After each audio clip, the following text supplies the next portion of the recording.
Pinoy Trucker.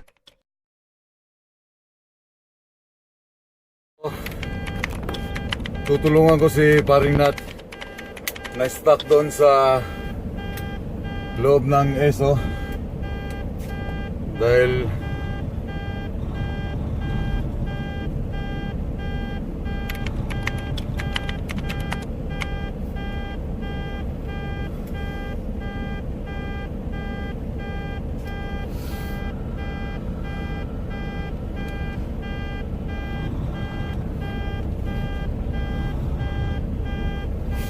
yan, na-stuck siya doon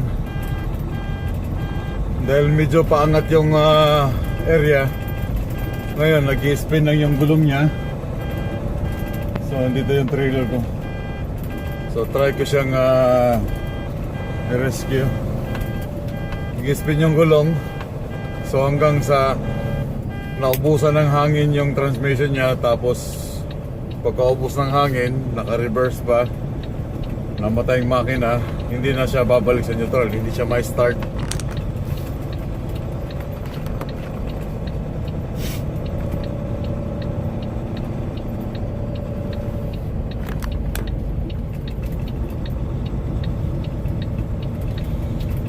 So yan, dito siya.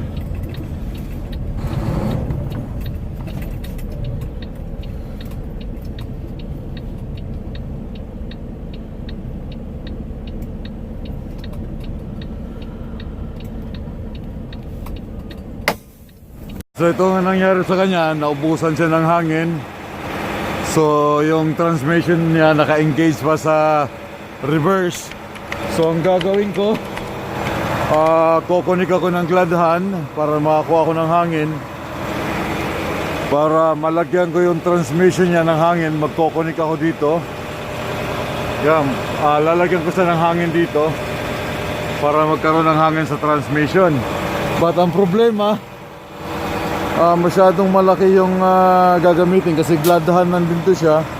Parang convert ko lang ba, hindi rin siya obra.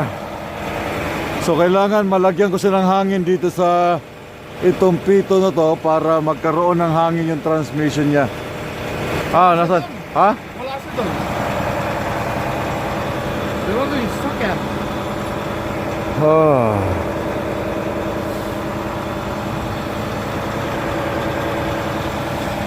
So ito lang kailangan lagyan. Malagyan natin ng hangin yan, papasok sa transmission yan. Bubuksan ko yung trailer brake, push ko yung trailer brake para magkakahangin ko dito. Papasok yung hangin. Tapos para malagyan, para magkaroon ng hangin yung transmission mo. Kailangan pala mabigyan, yung sa shop, sa follow lane, mabigyan nila tayo something nilalagay rito. Nakakabili ka ng yung can, Yeah. yung air can eh. Yeah. Hindi, kahit ganito lang, meron kang spare na ganito. Then meron yung dulo mo, yun ang pangbuga doon, just in case.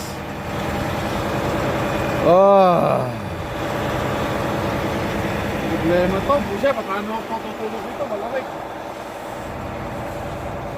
So andito kami sa Pico Lake. Yun nga, pagkatapos niya mag-load o unload, pag arangkada niya dito medyo madulas. So nag-i-spin lang siya doon, no? Hindi makaano dahil wala nang traction, no? I-spin lang siya doon. Kaya nung una nandito siya. So ano na siya doon, spin na, tapos hanggang sa umatras yung trailer dahil wala nang hangin nga, bigla na lang siya namatay. So ito nga, kaya ko naman gawin to, kaya ko siyang gawin, but ang problema yun nga, yung dulo niya, kailangan sana mayroong masaksak ko yung pito doon para magkahangin yung transmission niya. Eh kaso sobrang laki naman.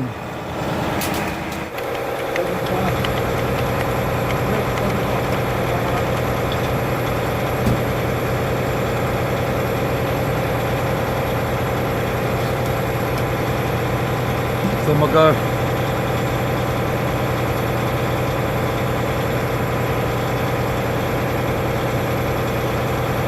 mag-alas 12 na, inaayos namin ang truck dahil hindi nga makapasok ang hangin sa transmission, hindi ma-release ang neutral. Sobrang lamig, grabing lamig, sobra.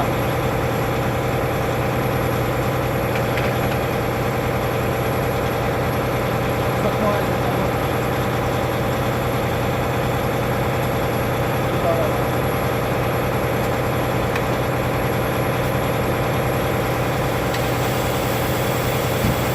Hanapan mo na na hindi gumano. Yan.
So hindi namin na kaya.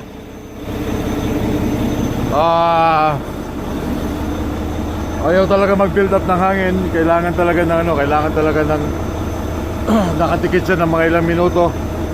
Kaya matutulog na lang kami. Pinoy Trucker.